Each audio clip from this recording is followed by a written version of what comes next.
Hi everyone. So it's time to do section 6-7, which is on higher degree rational functions. We're going to do a couple of graphs and learn a couple new things. So the first thing we're going to learn is how to find those end behavior asymptotes that we touched on in yesterday's lesson. So an end behavior asymptote, there's a couple different ways, like there's some rules here that work for, and turn on the stylus. Okay, rules for finding them. And they all deal with the degree of your numerator and your denominator. So if you look up here at this function, n is the degree of the numerator, m is the degree of the denominator. If the degree of the numerator is less, if the denominator is bigger, there is automatically a horizontal asymptote at y equals 0. If the degrees are the same, then the way that you find the asymptote, let me clear up some space here. The way you find the asymptote is it's the quotient of the leading coefficients. So the coefficient of the numerator, the leading term of the numerator, divided by the coefficient of the leading term of the denominator. If the numerator degree is bigger, then we have no horizontal asymptote. There is a slant asymptote, but we are not going to get into that in this unit. We're just going to focus on horizontal asymptotes. So if the bottom is bigger, y equals 0. If the degrees are the same, you divide the leading coefficients. All right, so for this first one, to find our vertical asymptote, we do exactly what we did yesterday, which is we set the denominator equal to 0 and factor and solve. So we get x plus 4, x minus 2. So our vertical asymptotes would be at x equals negative 4 and x equals 2. Our domain would be all real numbers where x does not equal negative 4 or 2. End behavior asymptote. Since the degree of the top and the bottom is the same, we take the leading coefficients and divide them. So 2 divided by 1, our end behavior asymptote, or our horizontal asymptote, is y equals 2. It's that easy. All right, x-intercepts, set the top. So x-intercept, set the top equal to 0. 2x squared minus 6x minus 8 equals 0. I'm going to divide everything by 2 before factoring. All right, so I have equals 0, x minus 4, x plus 1. So my x-intercepts are at 4, 0, and negative 1, 0.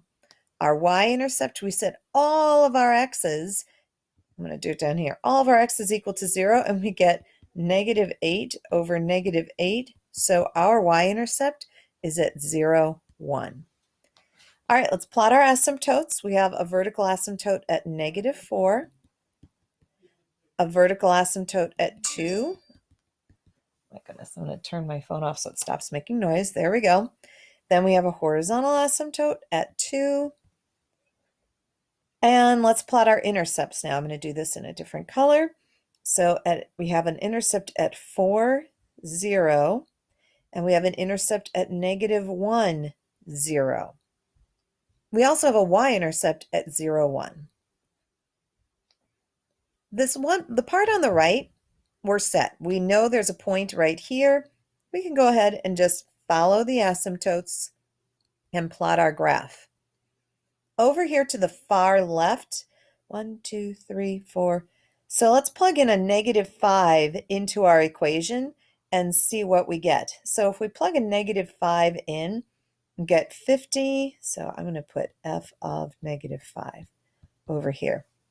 All right, so we get 50 plus 30 is 80, minus 8 is 72, divided by 25, minus 10 is 15, minus 8 is 7. So we're somewhere up higher than 10. We're like way up here.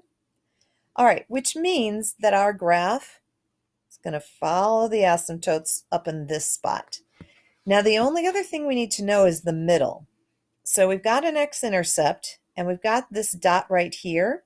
So let's go ahead and find f of negative 2 just to know, are we going up, are we going down? So let's see. Oh, I didn't write this down. This was 72/7 if I did my math right. All right, -2. So we have 2 times 4 is 8, plus 12 is 20, minus 8 is 12, over 4 minus 8 is, oh, let's see, 4 minus 4 is 0, over -8. So we're at -3/2. So we're like down here somewhere. So what we're going to end up with is something that goes up on the left and down on the right. And there's our graph. Next one, a little bit simpler. We don't have quite as much stuff going on in this function. If we find our vertical asymptotes by setting our denominator equal to 0, so we have x plus 3, x minus 1. So x equals -3 or 1.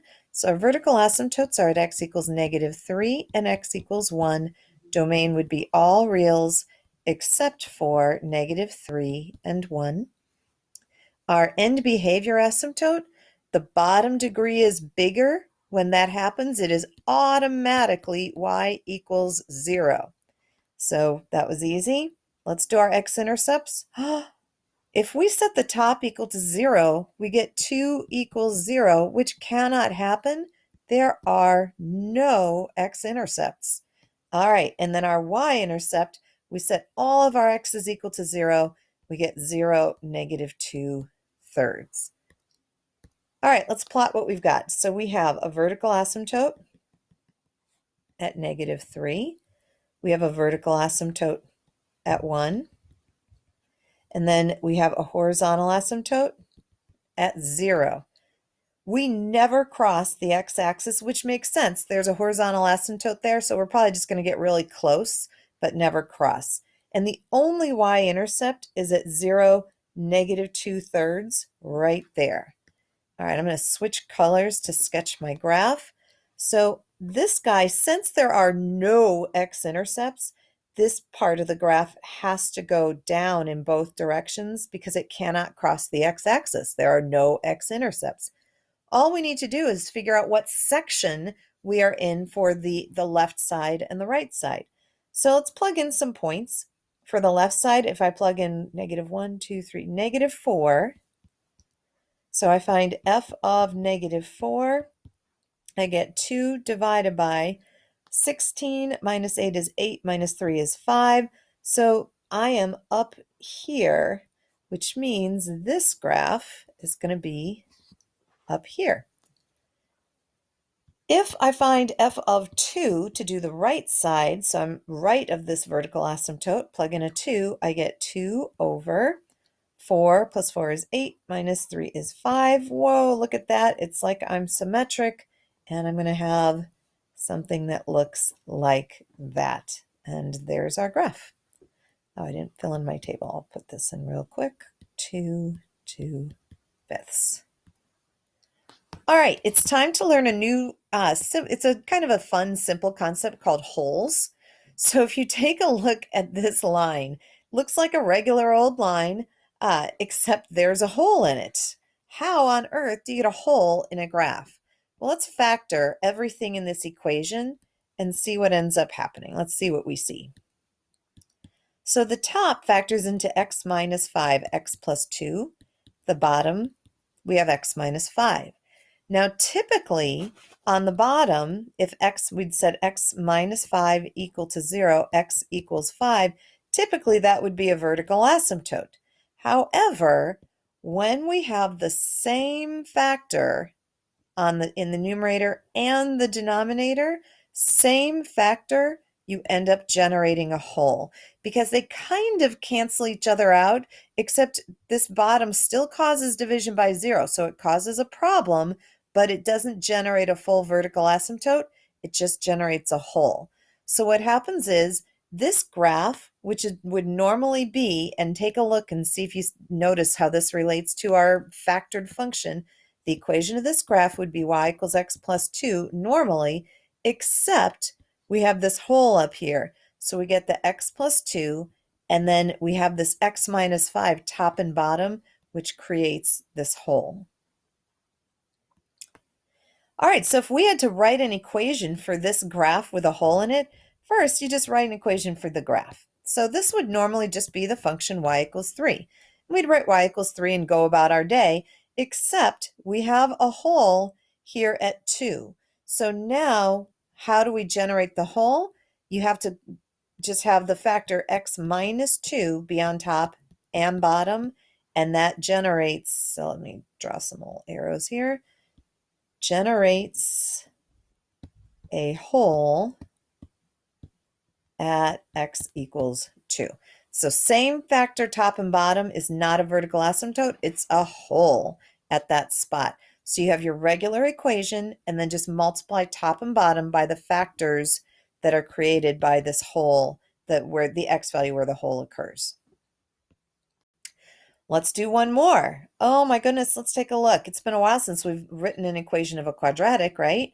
All right, so we have zeros at -2 and 1. So our factors would be x plus 2, x minus 1. So we're good. If we wanted to check to see if there's a dilation factor, we have this point 0, -2.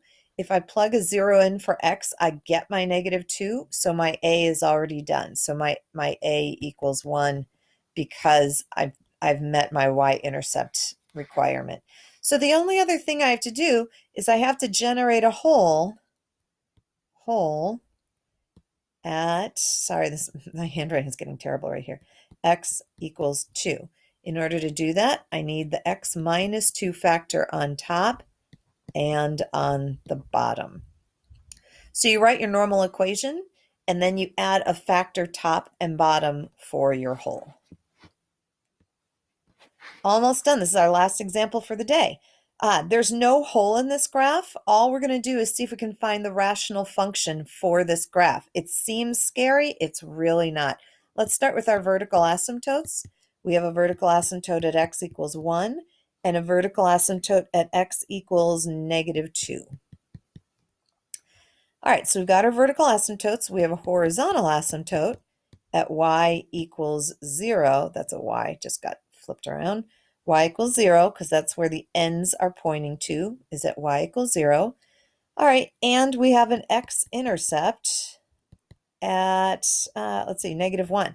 So we have -1, 0, and we have a y-intercept at 0, -1, half. All right, let's see if we can generate our equation, our function now from all of this information.